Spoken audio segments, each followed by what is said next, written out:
Friends, நான் உங்கள் நண்பன் விஜய். இன்றைய கிறிஸ்தவ மக்களிடையே உள்ள ஆண்டவர் இயேசு கிறிஸ்து இயற்றிய புதிய சட்டம் பற்றிய தவறான கருத்து. முன்னே கிமுவில் தேவன் இயற்றிய சட்டம் இப்போது நடைமுறையில் உள்ளது. அச்சட்டம்படி கிறிஸ்தவர் தீர்ப்பு செய்தார். அந்த சட்டத்திற்கு சென்று கிறிஸ்தவர் நியாயம் விசாரிக்கப்பட்டால் நீங்கள் கிறிஸ்துவை விட்டு கன்வெர்ட் ஆகிடுவீர்கள், கிறிஸ்துவை விட்டு விலகிவிடுவீர்கள்.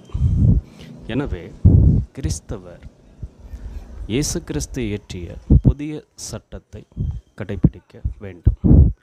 இது பற்றிய உண்மை நிலையை A to Z வரை உங்களுக்கு தெளிவாக ஷேர் பண்ண விரும்புகிறேன்.